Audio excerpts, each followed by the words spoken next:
Okay, so look, good morning, everybody. My name's Lachlan Kalache. If I haven't met you before, I'm the Learning Technology Lead from the Division of Learning and Teaching, and am running professional development sessions during each teaching session on teacher skills. At the beginning of the session, we generally run sessions in and around the use of Zoom meetings. This is the first of those, Zoom Basics.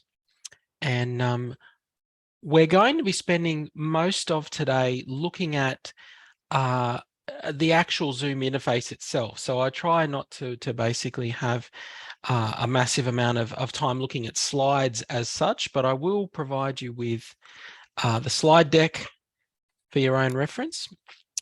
And I'm going to show you how I end up sharing those as well, those files as part of this process. And we also have within that slide deck a number of links to other resources, including a quick guide that we give to all staff on the use of Zoom.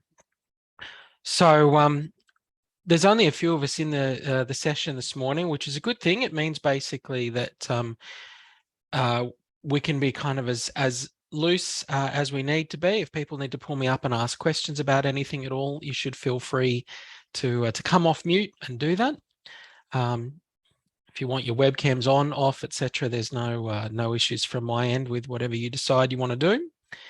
But look, what we're going to be looking at today in a nutshell is a little bit at the terminology that's used in the Zoom space when they talk about the difference between the Zoom application window versus the actual Zoom meeting tool itself inside Zoom, which is what we're in at the moment.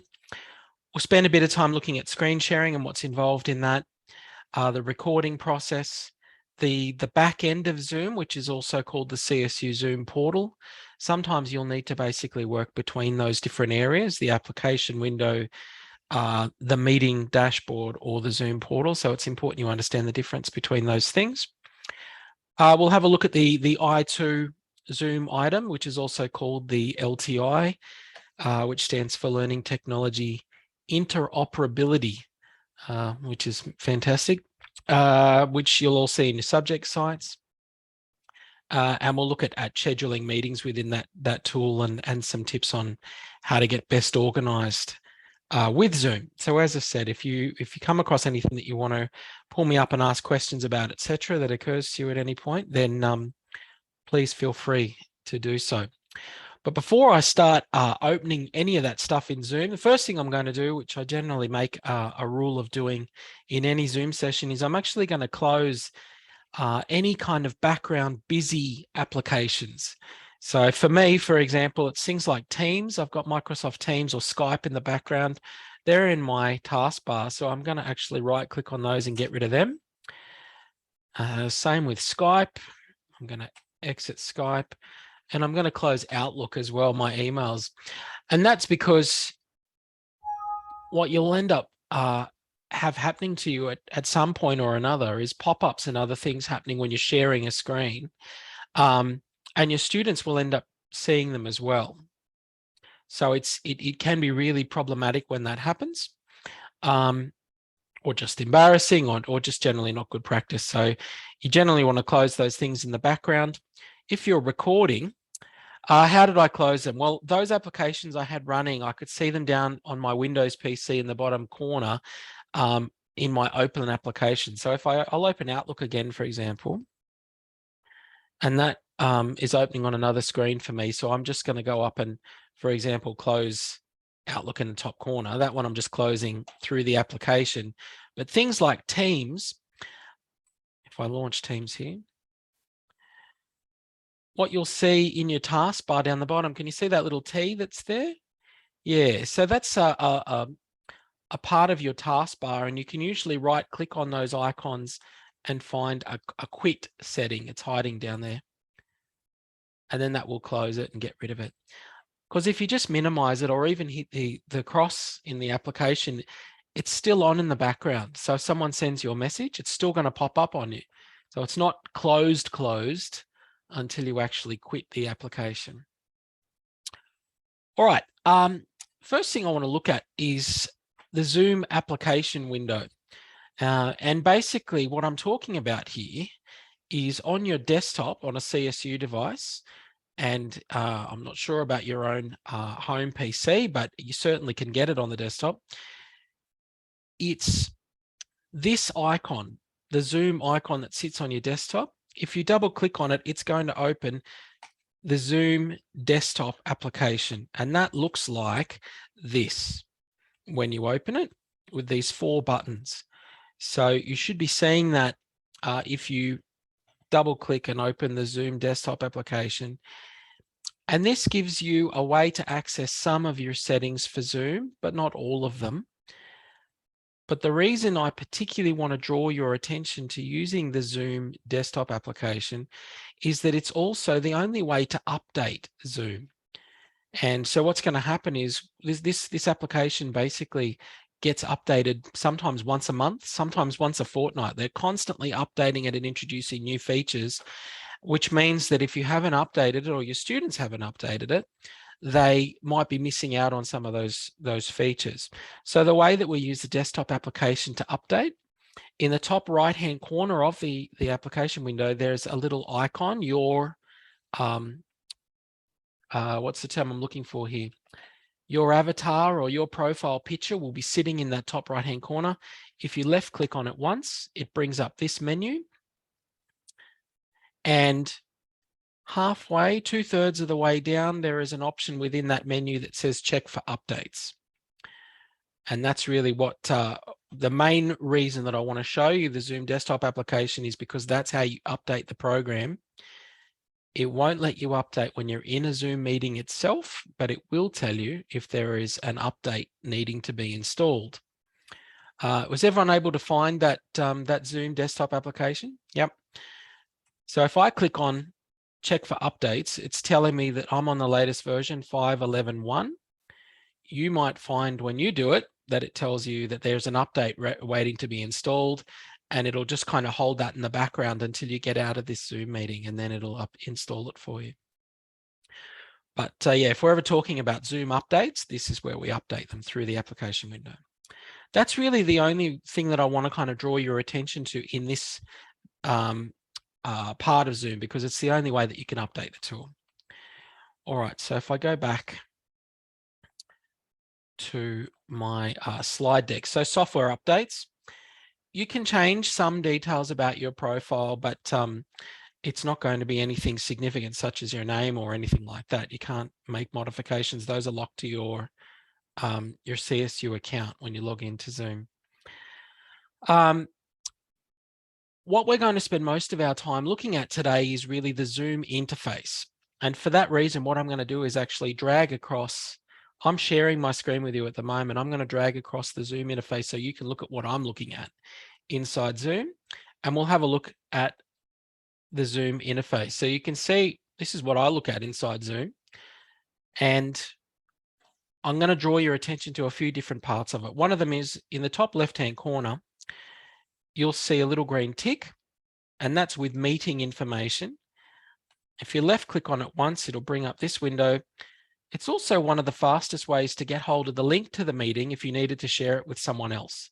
So if you're in a meeting and someone sends you an email saying, I can't find the meeting, or how do I get into it, or whatever, you can grab the link from here by clicking on that information button and hitting copy link, and then you can send it to them. That's one way of getting that information to people. It's also a quick way of getting hold of this meeting ID.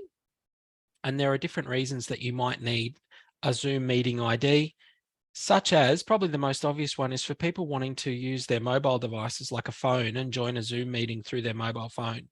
The way that you join a Zoom meeting through a mobile, it usually asks you in the Zoom app, what's the meeting ID? So that's one way of getting that number quickly as well, is by, in a live meeting, clicking on the information button. That's really the only bit of the information that I want to focus on from that button. So I'm going to left click it again to make it disappear, or click anywhere else. Because I've started recording the session, we'll look at how we do that in a minute. I also get a little confirmation up the top here that it is recording, and you'll notice that apart from flashing, the red dot is in a little picture of a cloud, and that tells me that it's recording to the cloud. There's 2 ways of recording in Zoom. One of them is to save it directly to your computer. That's a local recording. and the other one is a cloud recording. 99% of the time, you want to be saving to the cloud because that's going to be accessible to you and to your students through your subject site, for example. And we'll have a look at what that looks like in an I2 site in a little bit. So unless you've got a very, very good reason for saving a recording to your own local computer, save it to the cloud. You can always get a hold of it and download it later if you need to. If you wanted to stick it on a memory stick or something, you could. But in the first instance, I would say always save to the cloud first by default. You'll notice that you've also got the ability to either pause the recording or to stop it altogether. Difference between the two, if you pause it, you can unpause it. It'll keep making the same recording file. So people might choose to do that if they're showing something in the recording that they don't want during the meeting that they don't want captured. So if you were playing a YouTube clip, for example, we don't own the rights to that. You want to show it to the students, but you shouldn't really be capturing it in a recording. You'd pause the recording, play the clip, and then unpause it. For example, that's one way of acknowledging I suppose the copyright problems essentially with content that you don't own. Another thing that might be, for example, part of your lesson that you don't want as part of the recording, or students sharing information that isn't going to be part of the recording, you can always hit pause and unpause when you're ready. When you close a Zoom meeting altogether, it's going to stop the recording, regardless of whether it's paused or going still or whatever. If you close the meeting, that's it. It will actually end the recording and finalize the file. And when we make recordings in Zoom, you'll also get, if you're the host, the person that created the recording, you're going to get an email afterwards, probably within about 5 to 10 minutes, saying that the recording is ready, and it will provide you with a link to the recording if you need it. So you do get that closing of the loop, if you will, when you make recordings in Zoom, and it always happens after the meeting itself is closed. So even if you hit stop, the recording doesn't finish until you get out of the meeting. All right, I can see that we have a bunch of participants in the meeting. There's 5 of us in here at the moment, and I'm getting webcam for a couple of us. There's Nicole and myself, a few people without their webcams on. You can also see, I can see the status of their microphones, for example, if they're muted, not muted. And I also have the ability to move. You'll see that I'm getting this hand icon when I move over the top of the webcam. I can move those around if I want to. If I want to change that view, I can reorder that, and all of that is done, generally speaking. It's particularly relevant when you've got lots of people in the room and you want to reorder their icons. So maybe the ones with cameras on you have at the top or something so you can see them. All of that becomes more of a problem when you've got more people in the room. That's usually when you want to start reordering where people's windows are. But in the top right-hand corner of this interface, we've got a view button, and we'll see that it has 2 options for you by and large, a speaker view or a gallery view. Gallery view means everyone's icons up to 20 will be captured on the screen. At the same time, speaker view means just the person talking. So for you guys, it'll be me. And for me, it's at this stage, the one person with their webcam on. So hi, Nicole, you're getting attention there. So I'll switch back to the gallery view. So that's the difference between the two. We'll deal with some of these pods or these areas over on the right after we start looking now at this area down the bottom of the screen. This is called the Zoom taskbar, and most of these functions are fairly self-explanatory. We'll have a look at them in brief. Starting on the left, we've got our microphone. Obviously, you're able to left click on that and mute it, but there's also a chevron next to it that will allow you to look at either audio settings or to also switch between different audio devices, both for input and output, or microphone and speakers is another way of talking about those. This is probably most important for you if your students are having trouble hearing you. So quite often we have people that might be on a laptop, for example, and the laptop might be picking up your laptop's microphone rather than your headset. This is where you would go to make sure that the right device is selected. It's just one way of checking. And you can see I've got other options here apart from my headset. So it's just a quick confirmation that you're in the right spot. Speaker or output, how you're hearing things. Again, for me, I want to make sure it's my headset and it's not coming out somewhere else. And you also have access to a brief test that will make sure that you can hear things and that you can be heard. So all those things can be accessed through the audio settings, through that drop down next to the microphone. Similarly, we move along to the video setting, which another way of talking about that is your webcam. And you have the ability to turn that off and on just by left clicking on it. But if you hit that chevron again, you can start moving between different devices. And what you'll find, for example, if you're on a laptop, is if it's got a built-in webcam, like mine is over there, and I can then switch back to the one that's on top of my screen, which is back here. All of that can be done through the drop-down through next to the video settings. There's a few other options in there for you to play with. These are obviously discretionary. Blurring your background, some people like to do that if they don't want the background in their settings visible to others. So I can do that. And now you're probably all getting a headache as a result because I've got a blurred background. But that's where that option can be found. I'm going to turn it off again. You also can use things like virtual backgrounds and filters. I'm not going into those in this session, but that's how you can play around with those. Filters are, I suppose, a bit of a gimmick. If you're looking at putting things like novelty moustaches and makeup and other things and hats and things on, you can change all those in your Zoom settings through the filters.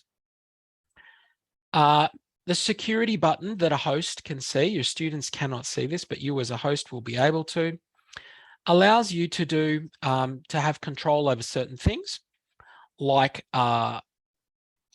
whether or not your participants are able to use a chat pod, whether they can unmute their microphones, whether they can turn their webcams on, that sort of thing. All of that is controllable through the security button. But by default, people are going to be able to do things in the room until you stop them. So have a think about what you want your participants to be able to do. For myself, I have everything on except for sharing the screen. And usually if I want someone to be able to share a screen in a Zoom meeting, I'm going to change it so that that person becomes a co-host with me. So I don't allow sharing as a rule for just everybody. I find out if someone needs to share their screen and then I give them the ability to do that. So that's how I use the security button feature. Then if we look at the next one, the participants panel. This is reflected over here on the right-hand side. You have the ability to close these areas, these panels or pods, if you will. I'm just going to close it so we can start from scratch. And I do that by hitting this drop down in the corner, and then I can hit close. So at the moment, just my chat is visible. Let's get rid of that as well. I'm going to close that. So here's our meeting. We have no panels open. I'm going to left click on participants. It also gives me a number of how many are in the room. Here's my participant panel. And we'll see that I'm identified as the host in the meeting, which gives me quite a lot of power in a Zoom meeting and control over other participants in the room. And none of you have anything in brackets after your names. This is just to explain what this means. Whilst you're not hosts or co-hosts, it also tells me that you're logged in. So you've come into Zoom logged in and the system has recognized your logins. You're probably familiar with a Zoom meeting where you've seen people come in with the word guest after their name, students doing that. And that means that they've joined the meeting, but they haven't come through CSU systems to get there as such. They haven't logged in. Now, if your students are coming in through a subject site, through their I2 site to join a Zoom meeting, they'll appear the same as you. It'll have their names. It won't have the word guest. But if you give a link to someone through an email or an announcement to join a Zoom meeting, there's no system that they've had to go through to log them in. So they're going to come in as guests. That's just to explain that sort of discrepancy. But you'll see when I hover next to my name, for example, you'll see that there's an up arrow, which means that I'm sharing my screen. There's that cloud icon, which means that I'm recording to the cloud. You can see that while I'm talking, the microphone's going up and down. So it's picking the sound up. And there's a camera icon there as well. So my webcam is on. So just getting a little confirmation of everything that's going on there. But when I hover my mouse over the top of each of you, for example, I've got a few options. If I go over to the right-hand side, One of them is ask to unmute. Generally speaking, I would just be saying that rather than hitting a button. So if I was saying, oh, Nicole, can you say hi or something like that, I would say that rather than click a button requesting that you unmute or something. So I don't really use that function, but I absolutely use the 3 dots as a host because that gives me a range of different functions that I can do. So I basically, I can make that person, I can elevate their role in the meeting. I could make them a co-host and it gives me a confirmation. Do I want to make Lindsay a co-host in the meeting? Sure. And now we get that in brackets next to them. And Lindsay will be able to do other things in the meeting like share their screen, for example. So it's a way of controlling those rights. What other things can we do? You could rename them if you wanted to. You probably don't want to do that, but you could. I could allow that person to record the meeting locally, which I think is on by default for most of you. I think you're able to turn on recordings if you wanted to. So I don't really know about that recording function. I can remove them from the main meeting that we're in and put them in a waiting room. Again, this is a little bit micromanagey for me, but I suppose there might be a reason that you might want to remove a student from a live meeting and put them in a waiting room. You can also kick them out, remove them from the meeting, which is what that function allows you to do. So these are kind of classroom management type tools that you have some level of control over through the participant panel. We talk a little bit more in the advanced Zoom session about classroom management strategies and why you might use the participant panel for that. But you certainly have access to those functions through the participant panel. Look, I'll just stop there for a moment and see if any of you have any questions or comments at that point before I keep going with the Zoom taskbar. Would anyone like to come off mute and weigh in or ask a question about anything? Okay, Nicole says no thanks. Thank you, Nicole. Anybody else?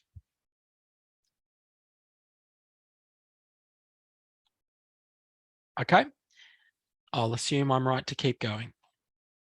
Okay, thank you. And for using the chatbot to provide your feedback, that's great as well.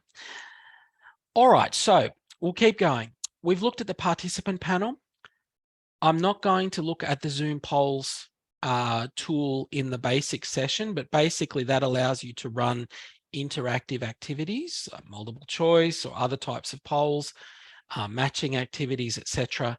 inside your session. We cover those in the advanced session when we start getting into engagement activities, but the host in a Zoom meeting is able to have control over polls that they've created and launch those in the meeting. So that's what that button is for hosts. The next one is the chat. Now you'll note that because I closed the chat panel before, I can't see it over here, but I am getting notifications and pop-ups down the bottom here. So it tells me there's 4 messages.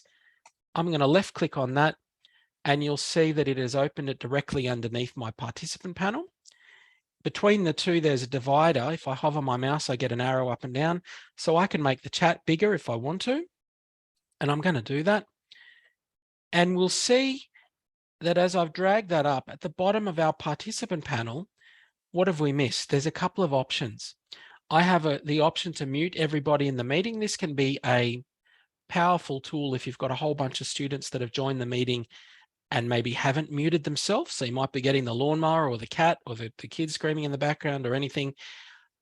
A quick way of dealing with that is hitting the mute all button. At that point, mute all current new participants, etc., but they can still unmute themselves. That's not a bad function to have access to. I'll hit yes. I, as the host, am not muted, but everyone else, you're already all muted. But anyway, that's where you access that function. Can drag that back down a little bit again.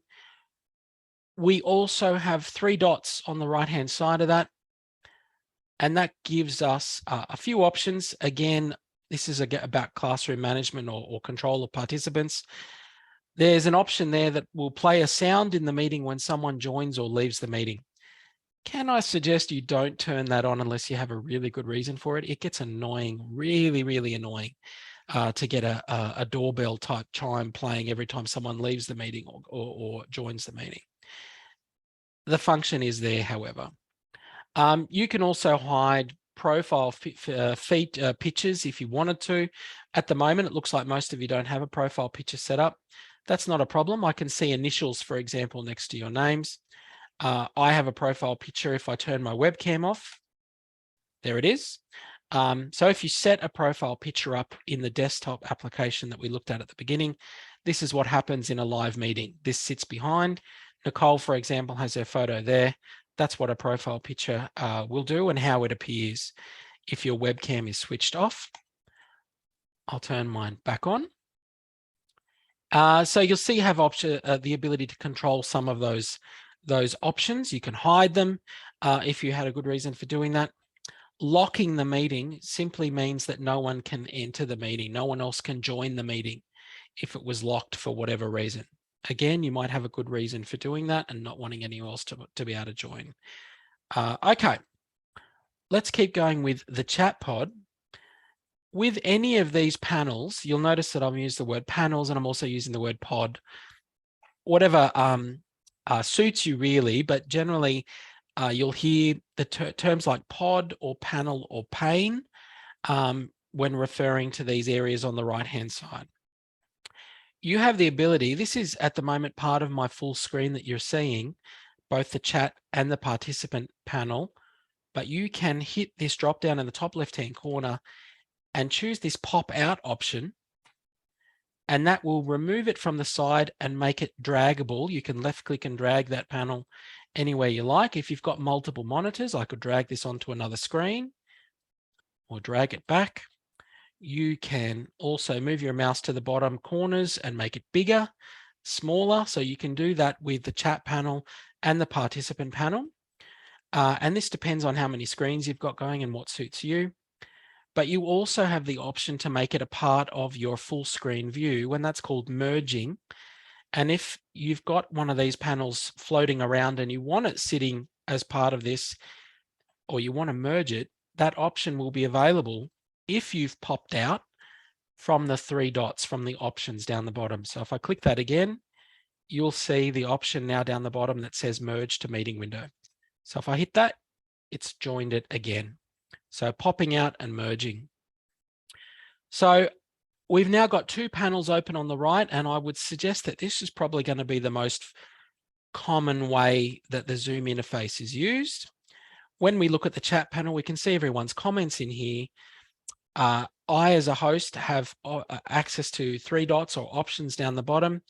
I also have the ability to share files inside the chat pod, and I'm going to do that now.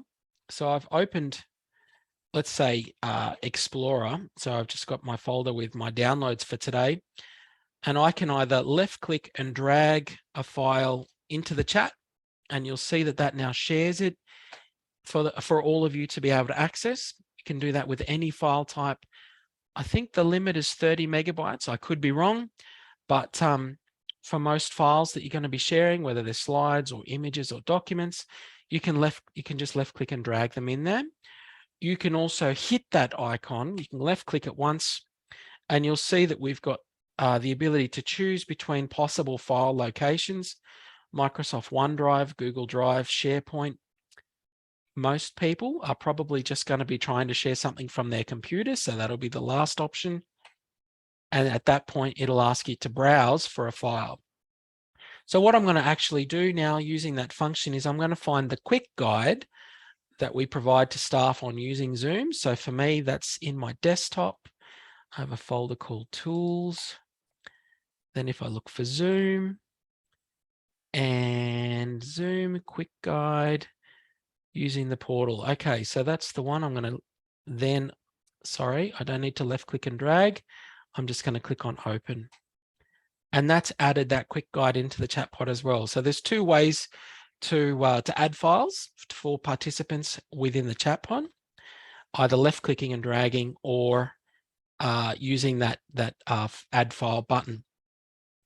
So that's how one way of sharing files within a Zoom meeting, the most common way.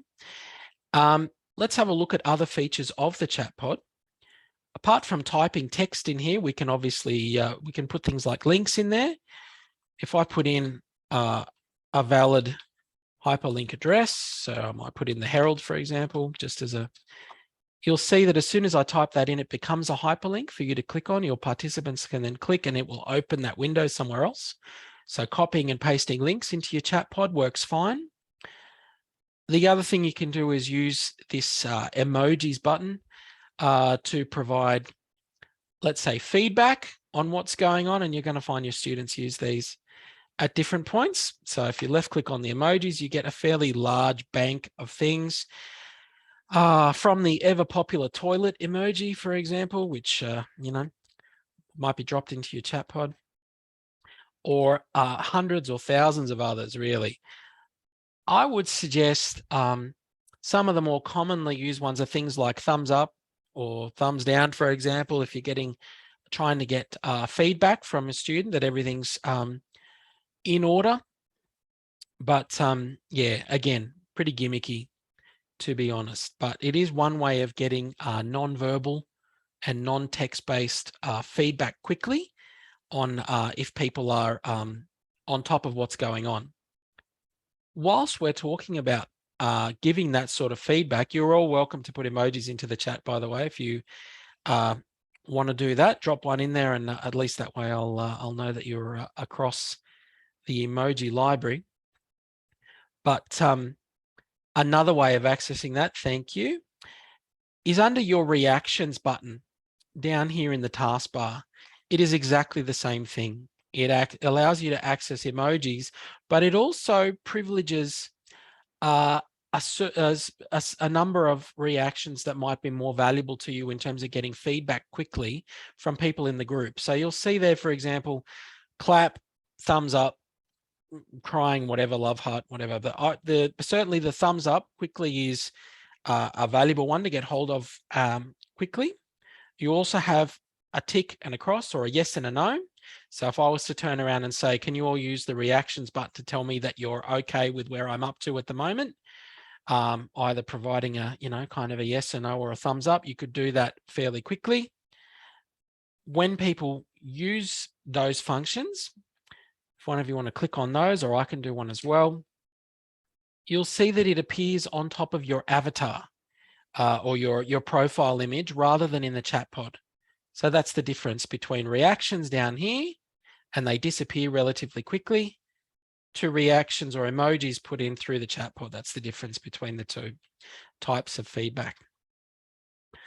Okay, so that's emojis versus reactions. Then if we go across, let's have a look at the drop down first. For me, it's saying, where are my chat messages going? At the moment, they're going to everybody. But if I click the drop down, I do have the ability to send private messages to individuals. And you will find as well, unless the host has disabled this feature, that your participants in a meeting can send messages to each other as well, and you won't ever see them. So private messaging is on by default with CSU Zoom settings, and you access that by just choosing one person's name, and then you send them a message and no one else can see it. But by default, it's going to everybody.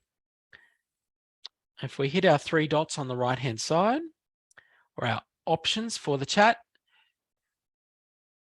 you'll see that my options include control over who can chat with who. So there's that level of micromanagement, classroom management around what people can do with the chat pod. No one can chat with, you could say, for example, no participant can chat with anyone else, or they can only chat to the host and co-host, but not to each other, or they can send messages to each other or to everybody. So that's where that control exists. But you also have the ability to save the chat. Now, if you do that, it's going to give you the equivalent of, well, it'll capture everything that's gone into the chat since you joined the meeting. So it's not from when the meeting began, it's from when you joined the meeting. So if I click Save Chat, it has saved it, and it's saved it into my Zoom folder, when I'm going to show you where that is in a little bit. All right, so can I just confirm that all of you are able to save the chat from your end? Can you see that option when you click inside the chat pod options? Is it there for you? Yep, thank you, Nicole. All right, so that's the chat pod. We'll also see that I'm getting that feedback of the yes, no up underneath the participant panel. That's showing me that I've got that feedback from one of the participants. So when you use the yes, no function in reactions, it is collated up here underneath participant name. So that's a way of quickly surveying or polling your audience if they use the yes, no aspect with reactions. It's summarized up here, which is might be handy for you. All right, so we've been looking at chat. Let's get into sharing, because this is arguably the most important aspect of using a Zoom meeting by and large, unless you're just going to be talking the whole time and not sharing anything. I've been sharing my desktop with you, but what I want to look at is that when I get the option to share my screen, I'm given this window, this dialog, and we have 3 tabs to look at: Basic, Advanced, and Files. We do spend a lot of time in the advanced Zoom session looking at sharing functionality, but today I want to concentrate predominantly on the basic tab and what our choices are here. If you've got multiple monitors, it's going to give you the choice to choose between one screen or another. So you would be clicking that screen and then hitting share. If I chose the second screen and then hit share, it's now giving you this desktop over here. So you can certainly switch between those. If I click on share again, I'll move that over here, my share screen. I'm going to go back to my main screen. Here we are again. So I can certainly switch between what I'm sharing and not sharing. But once you start sharing in Zoom, you're going to get a sharing taskbar. And if I can just find out where that's disappeared to. Not there. Let's click on share again. I want to share this screen. So you're now all looking at the Zoom interface, but if I minimize or make my screen a bit smaller in the corner, so I'm going to resize that. Because I'm sharing my whole desktop, I can now drag my Zoom meeting across to another screen, so you don't all have to look at each other. And you're all now looking at my desktop, so that might be browser windows or documents or whatever. But what has been made visible to me is this thing. I'm just going to drag that up there. This is sort of your share control that only appears when you start sharing your screen. And it's where you get the ability to stop sharing, but also to turn on tools like annotate. So for example, if I turn that on, people would be able to start drawing on the screen that I'm sharing. It becomes like a snapshot and people could then draw on that. Again, we look at more of those sort of engagement strategies, etc., in the advanced session, but that's where that feature becomes available. Once you start sharing, you get this share summary. So I'll just remove that and come back to our share screen. When we choose sharing, people do it for a variety of reasons, but by and large, I would argue that you're probably going to want to just share your whole screen and have everything that you want organized on that one screen. Now, if that's a document, okay, so you might have a PDF. Maybe you've got several things that you want to look at. Might be a document with a web page beside it, for example. So I can do that and have a browser window resized, for example. That was just going to sit there. And my PDF could sit next to it. And then you could be sharing multiple things simultaneously for whatever reason. But it depends on the size of your screen, for example, and what you're doing with that particular function. So what you decide to share, whether it's browser windows or documents or images or PowerPoint slides, my recommendation usually is share your whole screen and get organized with what's on the screen rather than trying to get organized around sharing an individual file. And that's what some of these options are underneath. What you're seeing here is referring to a particular tab inside Google Chrome.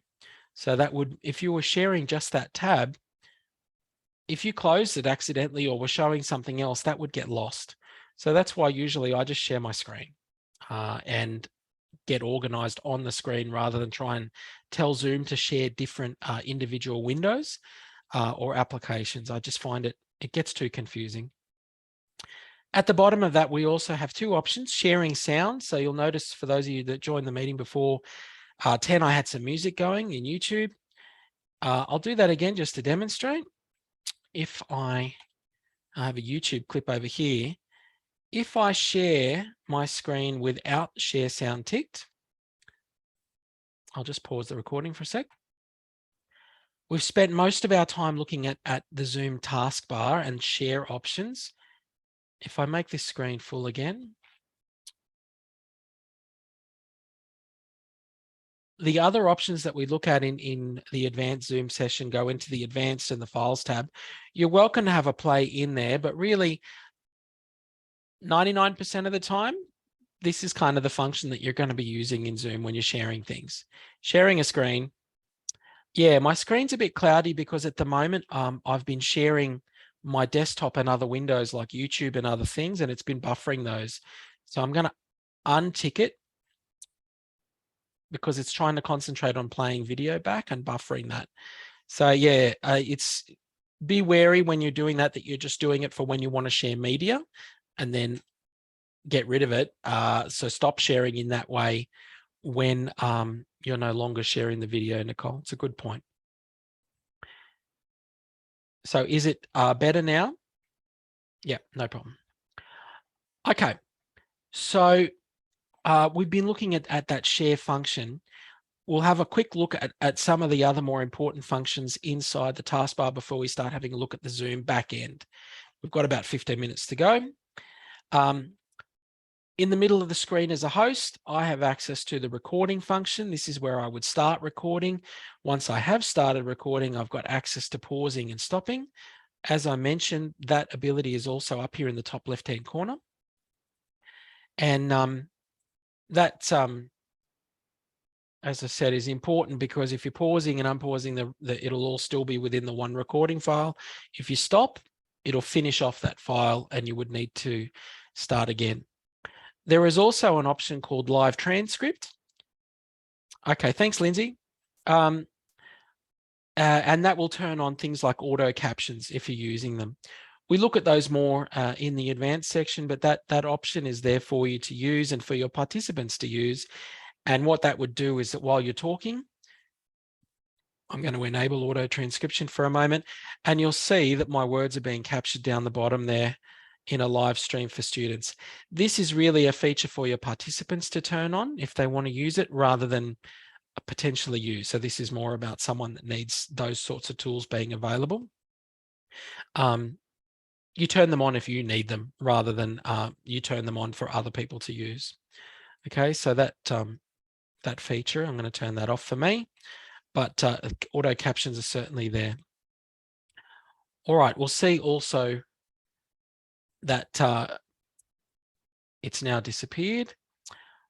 We have an option to launch things like breakout rooms. We deal more of those in the advanced session, looking at engagement activities. Those are controlled by the host through the taskbar.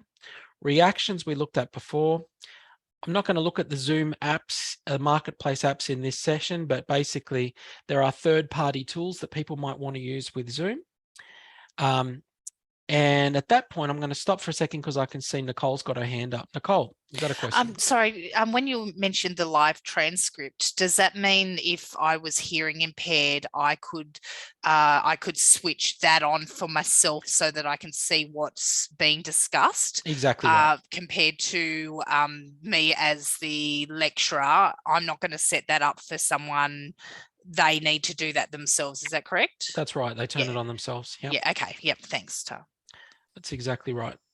Yeah. So it's, I mean, because it's impacting your experience delivering at that point with that down the bottom. So it's really about the participant deciding whether or not they want that feature to be able to see.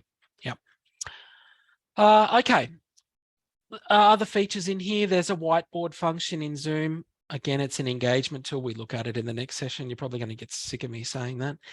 And then lastly, if you've got all of those functions visible, the only things that you'll be able to see under more is an option to do with Facebook and Twitch. We don't look at those in this session. In fact, very few people stream or connect Zoom meetings through to Facebook for learning and teaching purposes, obviously. What I want to have a look at now is not in the Zoom meeting interface itself. I want to have a look at the back end that we talk about. So I'm going to minimize my Zoom screen and move it onto another area. And what we're talking about here is, if I find my slides, let's put those front and center again.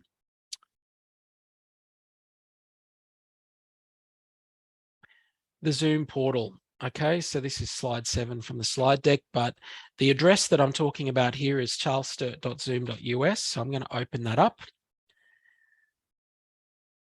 We looked at the Zoom desktop application before. This is called the Zoom backend or the Zoom portal. So this is how all CSU staff are able to access their own settings, their own meetings, their own recordings. It's called the Zoom portal, CSU Zoom portal. Really, the thing we want to look at here is using the sign in function. These other options aren't particularly important at this point. I'm going to hit sign in. It's going to take me into my Zoom account or the back end of my account. And really what I'm focusing on here is a couple of areas. One is the meetings area, which is where I can see any meetings that I've previously created in a list, so date organized from soonest to least soon, I guess. And also the ability to schedule new meetings. I can do that over here. I want to look today really at two areas, meetings and recordings. Okay, that's the two main areas. When we use the Zoom portal to schedule a meeting with Zoom, we hit schedule a meeting over here. And it starts asking us for options, give a name to the meeting, give a date to the meeting.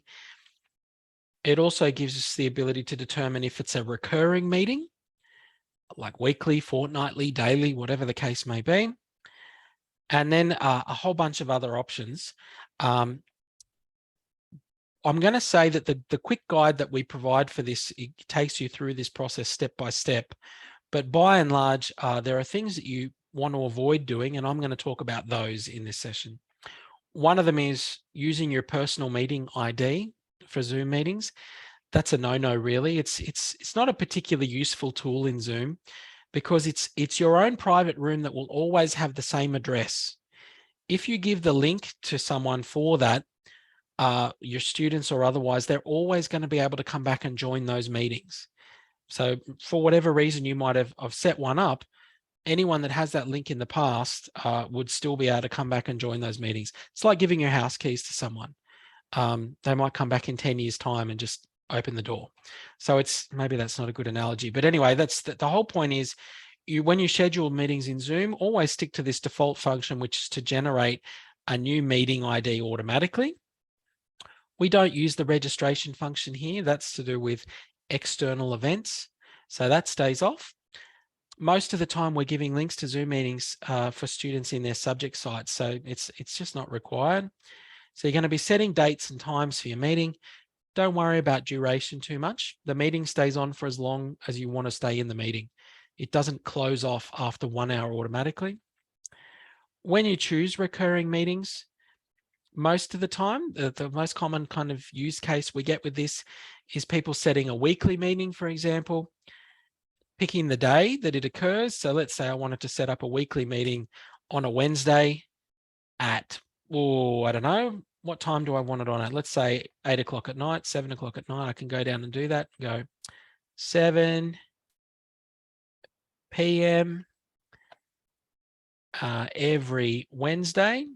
Okay, that looks all right. It's going to start on the 7th. So 2 days from now, that's not a Wednesday. It's a Thursday. So anyway, maybe I want to change that. Okay. US date format. Yes, don't get fooled by this. It's actually the 6th of the 7th month. We can't actually get that changed. So it's Australian formatting, but it is the month, then the date. That's something to look out for. And then how many do we want to have? my suggestion is that you actually either put in the end date for the session, if you know what that is, or the final week, or you could also say, well, there's 14 weeks in the teaching session, so I'm going to set this up for 14 weeks, and then it will automatically create 14 of those meetings for you. And then scrolling down, there's a few options here. By default, we have the waiting room on for our students, which will mean, as I said before, if they've joined using their subject site or they've signed into the student portal, they will come straight into the meeting. They bypass the waiting room. The waiting room feature will only impact people that have not signed in to a CSU system. And then you get a notification saying Nicole is in the waiting room. So that's something to be wary of. The waiting room function is the one security feature which is turned on for CSU Zoom users. We don't have authentication on, we don't have passcodes on. My settings by default, I have more of an opt-in approach. So webcams and things, I don't have them turned on for either the host or participants until you're ready or you want to turn them on. Same with audio. I have this both option turned on, which means that people can use headsets, or if they've dialed into a meeting, either or is possible. There are further options underneath. For myself, I allow people to join anytime, whether I'm there or not. So if people have turned up 5 minutes before I arrive, they can come in and chat. That's not a problem. You might not want that. You might not want your meetings to start unless you're there. So you would uncheck that box. I also have the mute participants upon entry option turned on. Just means that people are coming in without the background noise until they're ready to opt in and turn their mic on. I don't use breakout rooms pre-assigned. I don't automatically record the meeting. I basically want to tell you that I'm going to be recording the meeting and then I start the recording. If you use the automatically record meeting, and there are some valid use cases for doing that, you need to be very careful with that, because if it's on with your participants joining before you get there, it means they're being recorded as soon as they join a Zoom meeting without their permission. They could be talking about anything.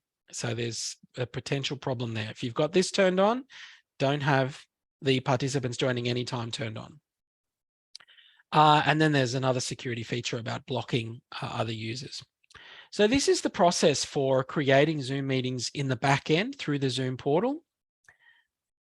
And once you do that, all of those meetings will then appear inside your meeting list with all the dates. So you would be able to see all of those. You're also able to access any of your recordings after the fact through the recordings tab. And they will all appear in a list for you to have a look at and get the links to if you need them.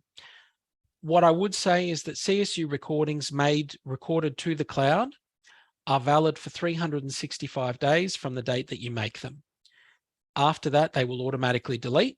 You'll get a notification when there's 7 days to go before that period in your email. That'll say you've got recordings that are going to be deleted, and then they get purged. If you're ever in a position where you've missed the 7 days, after the 7 days for a further 3 weeks, 21 days, they are kept in a kind of a trash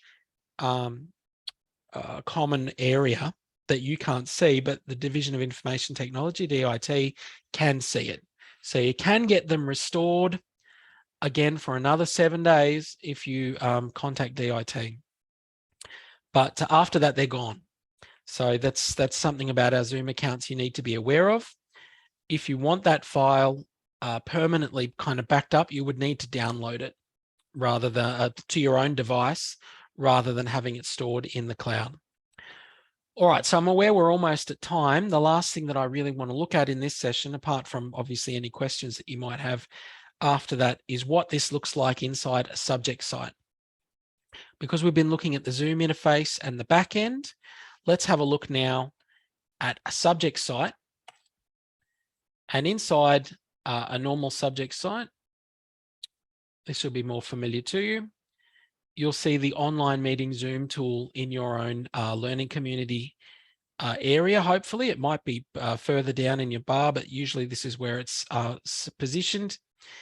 And when we click on that, it opens up this tool. This is the LTI, or Learning Technology Interoperability It just means Blackboard working with your Zoom account, the two tools working together. And this is now connected to my Zoom portal.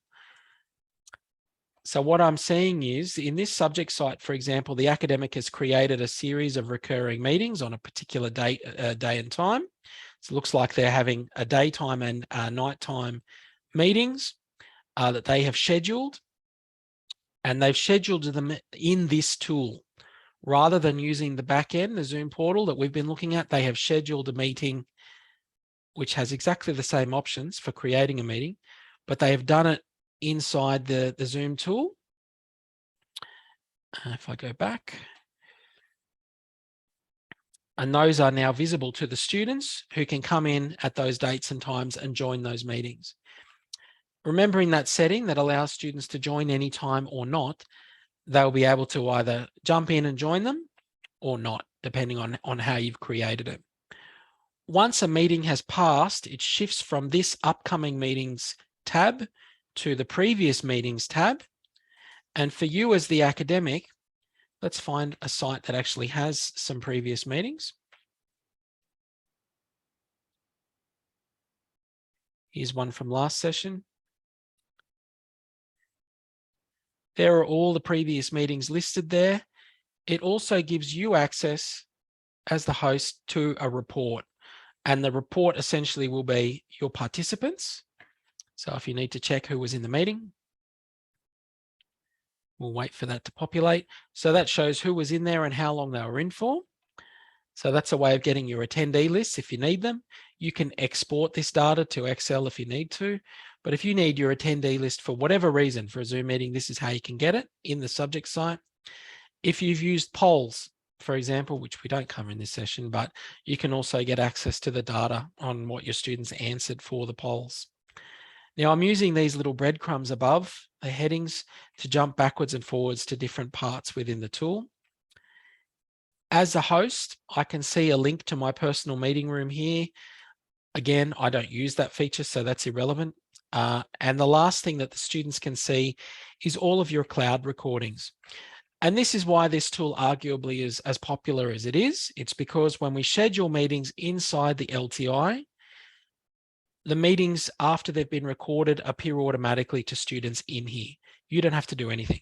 You don't have to provide any links or announcements, emails, etc., anything like that. It's automatically available to the students after the recording is finished. They can come back in afterwards, click on the recording name, and then the recording video is there, the audio file is there, and the chat file is there for them to get hold of. So that's how that function works inside subject sites, and it is simply connecting your Blackboard subject site, your I2 subject site, through to the Zoom portal that we've been looking at. And I think, look, at that point, I'm going to pretty much wrap things up and be open for your questions. But I would point out that within the slide deck that we've been looking at, if I can bring that up again, where have I hidden it? Maybe I closed it. Typical. Zoom. Here we go, Zoom Basics. If you do, why have I opened Turn It In? Not Turn It In. Zoom, I said. Zoom. Towards the end of that slide deck, and I'll share those files again in a second, you will find some additional resources that you might want to access, including other recordings, etc., but also the cheat sheets that we use for people to use either Zoom within their subject sites or Zoom through the portal. And there's also a page there that talks a little bit about some of those tips about before you start your recordings, etc., what you want to be doing. So look, I'm going to stop talking at that point. I'm going to turn the recording off. So I'm going to hit stop recording.